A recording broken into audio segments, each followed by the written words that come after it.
2021년 12월 15일 수요일 새벽 말씀 나눔입니다. 모세가 바다 위로 손을 내밀매 여호와께서 큰 동풍이 밤새도록 바닷물을 물러가게 하시니 물이 갈라져 바다가 마른 땅이 된지라. 이스라엘 자손이 바다 가운데를 육지로 걸어가고 물은 그들의 좌우에 벽이 되니 애굽 사람들과 바로의 말들 병거들과 그 마병들이 다 그들의 뒤를 추격하여 바다 가운데로 들어오는지라. 새벽에 여호와께서 불과 구름 기둥 가운데서 애굽 군대를 보시고 애굽 군대를 어지럽게 하시며 그들의 병거 바퀴를 벗겨서 달리기가 어렵게 하시니 애굽 사람들이 이르되 이스라엘 앞에서 우리가 도망하자. 여호와가 그들을 위하여 싸워 애굽 사람들을 치는도다. 출애굽기 14장 21절에서 25절 말씀. 간밤에 평안히 잘 주무셨습니까? 하나님이 주시는 은총과 평안이 여러분들 삶들에 늘 가득하시기를 주님의 이름으로 축원드립니다. 무엇이든지 처음에 어떤 습관을 들이느냐는 매우 중요합니다. 찰스 드위그라는 작가의 그 습관의 힘이라는 책을 보면 어떠한 반복적인 행동이 만들어내는 극적인 변화가 삶을 어떻게 유의미한 일들을 극적인 변화로 만들어지는 좋은 습관들이 삶에 어떻게 긍정적이고 유의미한 일들을 만들어내는가, 우리 삶을 어떻게 변화시키는가에 대한 이야기들이 그 책에는 전해져 있습니다. 그러면서 작가는 이런 것들을 우리에게 요구합니다. 어떤 일이든 똑같은 것을 한 100번 반복하면 그 100번 반복한 게 나의 힘이 된다. 나에게 있어서 어떤 무기가 된다. 이렇게 전합니다. 이런 습관을 갖는다는 것은 종교를 가지고 있는 우리에게도 매우 중요한 일입니다. 가령 정해진 시간을 두고 기도를 하는 것, 하루에 10분 이상 말씀을 묵상하는 일, 또는 하루에 한 번 이상 나의 삶이나 나의 말이나 나의 태도들을 점검해보고 스스로 좀 반성해보는 일, 이러한 일들은 종교인으로서도 가져야 할 매우 중요한 습관 중에 하나일 것 같습니다. 그런데 이제 이 습관에 앞서 우리가 고민해야 될 지점이 있습니다. 뭐냐면 이러한 반복적으로 생겨나는 어떤 행동들은 그 행동을 하게 만드는 어떠한 선택이 먼저 있다라는 사실입니다. 가령 내가 물을 1리터 하루에 마시는 습관을 가지고 있다라고 할 때, 그 물을 1리터 마시는 그 습관 이전에는 내가 물을 1리터 마셔야겠다라는 그 자기의 결정, 선택이 먼저 존재하는 겁니다. 그리고 이러한 선택들이 모여서 어떠한 습관을 만들어내죠. 그런데 가령 내가 어떤 물을 1리터 마셨을 때 그 물을 먹고 배탈이 났다면 다음번에 물을 1리터 마시는 것은 선택하지 않을 확률이 훨씬 높아집니다. 반대로 내가 물을 1리터 먹었는데 물을 먹고 났더니 내가 되게 건강해지고 몸이 가벼워지고 이렇게 컨디션이 좀 좋아지는 것 같다라는 것들이 경험되면 다음번에도 물을 1리터 마시는 것을 선택할 가능성이 커지는 거죠. 그러니까 어떤 습관이 만들어지기 이전에 어떤 선택이 존재하고 그 선택으로 따른 어떤 결과가 나에게 좀 좋은 결과가 미쳤을 때, 유의미한 결과가 나에게 주어졌을 때 우리는 그것을 반복적으로 선택하며 나의 일에 어떤 습관을 만들어내게 됩니다. 오늘 이스라엘 백성은 지금 자유의 입구라는 곳에 서 있습니다. 그런데 제목과는 달리 처해 있는 상황은 굉장히 난감합니다. 앞에는 끝을 알 수 없는 바다가 그들을 가로막고 있고, 뒤에는 애굽의 병거와 병사들이 이스라엘을 지금 쫓아오고 있습니다.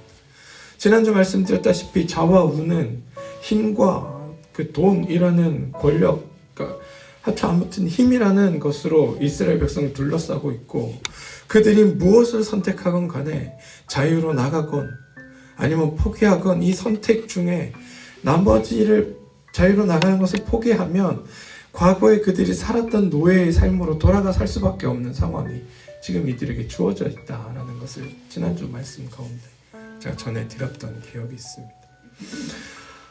오늘 이스라엘 백성은 이제 중요한 결단, 중요한 선택을 내려야 합니다. 애굽으로 돌아가 과거의 노예로서의 삶을 살아갈 것인가, 그 삶을 계속 영위하며 살 것인가, 아니면 그들을 이곳까지 이끌어내신 하나님을 믿고 보이지 않는 저 바다 앞으로 한 걸음 디딜 것인가, 그러니까 더 나갈 것인가의 선택이 있는 거죠. 아까도 말씀드린 무엇을 선택하고 그게 반복적으로 습관처럼 되기 위해서는 선택 후 주어지는 어떤 보상이 나에게 유의미해야 한다는 말씀을 드렸습니다. 지금 애굽의 탈출의 바로 바다 앞에 서 있는 이스라엘 백성들은 사실 어제까지만 해도 애굽의 노예였던 사람들입니다. 노예라는 존재는 무언가를 생각하고 일하는 존재가 아닙니다. 주인이 지시하는 것을 그냥 행하는 존재입니다.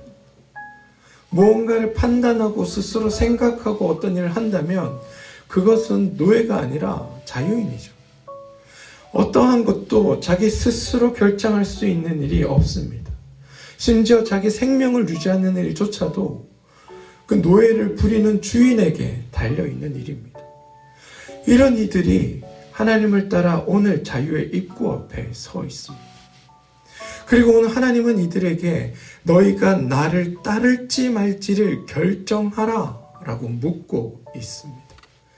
하나님의 이 물음은 단순히 나를 따라와라, 나 따르면 된다, 이런 것을 요구하는 물음이 아닙니다. 지금까지 노예처럼 살았던 이들에게 태어나 처음으로 스스로 자기가 선택할 수 있는 선택의 자리가 주어졌다는 겁니다.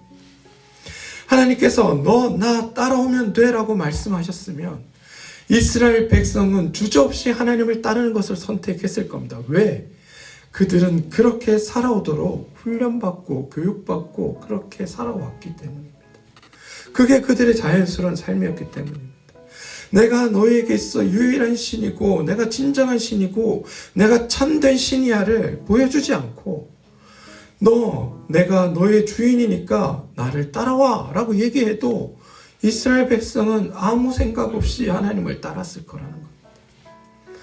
오늘 하나님을 따라 나선 이스라엘 백성들은 어쩌면 하나님을 따라 나선 그 행위가 노예였던 과거에 자신이 해왔던 습관에 따른 일일 수도 있었다는 겁니다. 하나님이 나의 참된 하나님입니다. 하나님이 나의 진정한 신입니다. 하나님이 내가 믿고 따를 유일한 이입니다 라고 스스로 판단하고 결정한 것이 아니라 주변에서 그래야 한대, 그렇게 가는 게 맞대, 이게 옳은 일이래, 야 그렇다는데, 이런 얘기들에 휩쓸려서 하나님을 선택하여 애굽에서 나왔던 이들이었을 수도 있다는 것. 그리고 그게 이들에게 있어서는 훨씬 더 편한 선택이었을 거라는 겁니다. 그런데 하나님은 그런 사람들을 원하는 게 아니었어요. 애굽에 있는 신들의 노예로 살던 너희가 애굽의 신 자리에 나 야훼를 넣어서 야훼의 노예로 살아가는 것을 하나님께서 바라셨던 게 아니라는 겁니다. 무슨 말인지 이해가 되십니까? 하나님께서는 하나님을 따르는 이스라엘 그 누구든지 자신 스스로 하나님을 보며 하나님이 참되게 따를 일하는 것을 깨닫게 되기를 바라셨다는 겁니다. 하나님이 어떤 분인지를 알고 하나님을 믿고 따르기를 하나님은 원하셨다는 겁니다. 얼마 전에 다수의 수다인가라는 TV 프로그램에서 그 종교에 계신 여러 종교에 계신 분들이 나오셔서 그 종교에 관련된 이야기들을 나누는 그 프리티비 프로그램을 제가 본 적이 있는데 거기에서 신부님인지 원불교 교목님인지 하시는 분이 이런 얘기를 하더라고요. 모르고 믿는 신앙은 미신과 같다. 모르고 믿는 신앙은 미신과 같다. 우리가 하나님을 알지 못하고 하나님을 믿는다면 그거는 미신을 믿는 것과 같다는 겁니다. 오늘 하나님은 이스라엘 백성에게 너희가 지금 이제 나를 따를지 말지를 선택해야 하는데 너희들이 과거에 해왔던 삶의 방식으로 나를 선택하지 말고 너희가 진짜 나를 따를 것인가? 내가 너희에게서 참된 하나님인지 내가 너희가 스스로 섬길 만한 그 하나님인지 너희가 받아들인다면 나를 따를 것이고 그게 아니라면 지금 너희 과거의 삶으로 돌아가라고 선택을 하라는 지시를 지금 그 자리에서 이스라엘 백성들이 하고 있다는 사실을 우리는 기억해야 할 필요가 있습니다. 중요한 것은 이제 이스라엘 백성들의 선택입니다. 오늘 말씀은 저희가 20절에서 25절까지만 읽었지만 사실은 10절부터 그 31절, 그러니까 14장 전체 본문을 가지고 말씀을 드리는 중입니다. 그러니까 오늘 집에 가셔서 시간이 되실 때 이 출애굽기 14장 본문을 다시 한번 읽어보시기를 권해드립니다. 아무튼 우여곡절 끝에 이들은 하나님을 따르기로 결정합니다. 그리고 이들은 모세를 따라 바다로 한 걸음 내딛습니다. 근데 여러분, 놀라운 일이 이들 앞에 벌어집니다. 다들 잘 알고 계시죠? 어떤 일이 벌어지는지. 이들이 처음으로 태어나 처음으로 자신의 의지와 자신의 선택에 따라 하나님을 따라 첫 걸음을 내딛었더니 바다가 좌우로 갈라지며 끝이 보이지 않는 것처럼 보였던 저 막막한 바다 위에 그들을 걷게 할 새로운 길이 생겨나는 것을 이들은 경험하게 된 것입니다.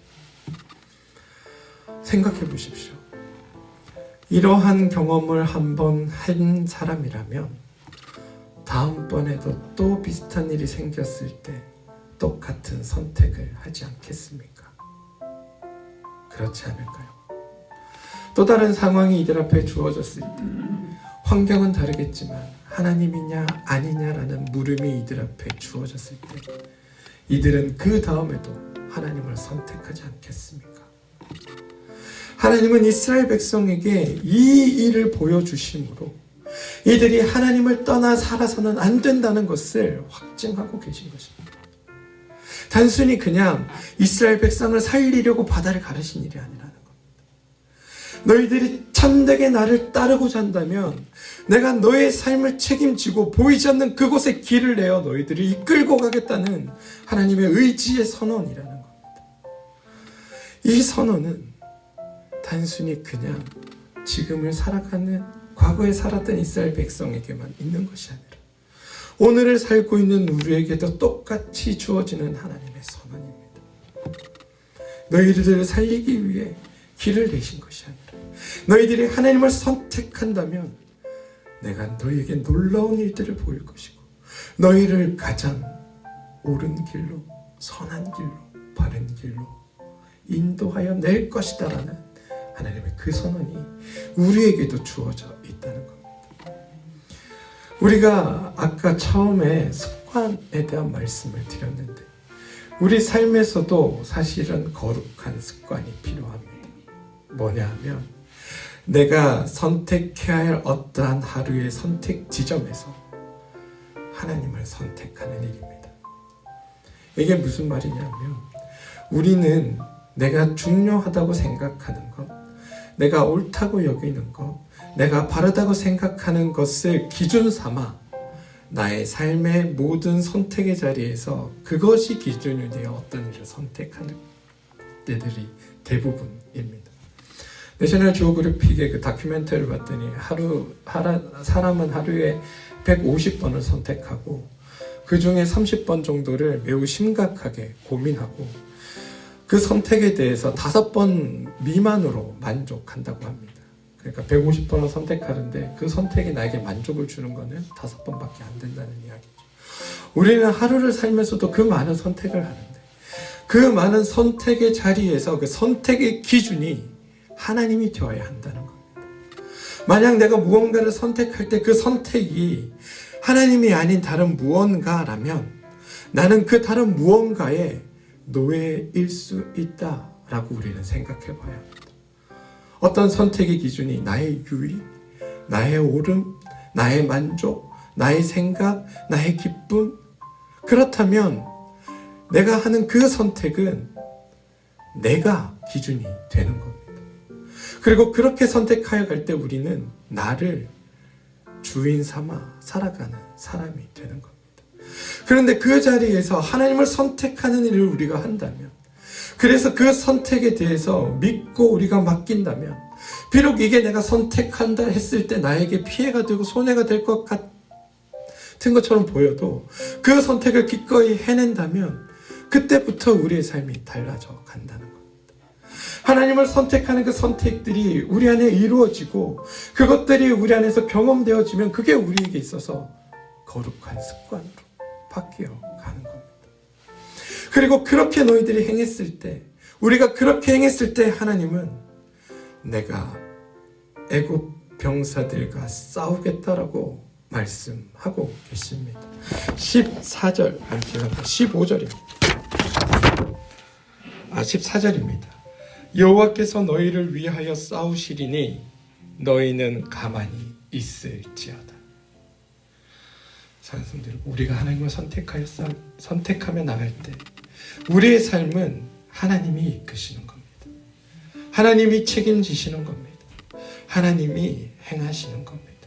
하나님이 일하십니다. 우리는 가만히 하나님이 하시는 일을 지켜보면 됩니다. 부디 오늘 하루 하나님을 선택하는 그 거룩한 선택이 여러분들의 삶에 가득하기를 소망합니다. 그래서 바다를 갈라 길을 내셨던 하나님의 그 이끄심과 인도하심이 여러분들의 삶에 온전히 경험되어지기를 소망합니다. 그래서 하나님을 묵묵히 바라보게 되는, 하나님의 일하심을 보게 되는 거룩한 일들이 우리 삶에 온전히 나타나게 되는 그런 복된 날 되시기를 주님의 이름으로 축원드립니다.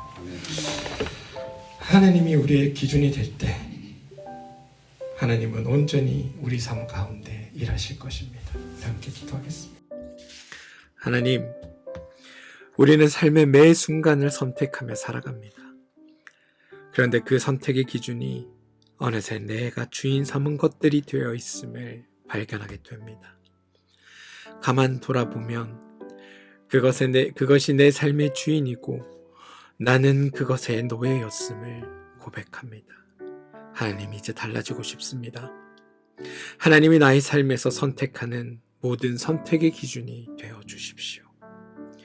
이스라엘 백성이 하나님을 선택했을 때 바다를 갈라 길을 만들어 그들을 이끄셨던 것처럼 하나님의 그 놀라운 역사하심이 나의 삶에도 고스란히 드러나 경험되어지기를 소망합니다. 내가 모든 삶의 선택의 자리에서 하나님을 기준 삼아 선택하게 하시고 하나님을 선택함이 나의 삶의 거룩한 습관이 되게 하여 주시고 그로 인해 내가 날마다 하나님의 일하심, 하나님의 그 역사하심을 보게 도와주시옵소서. 예수님의 이름으로 기도합니다. 아멘.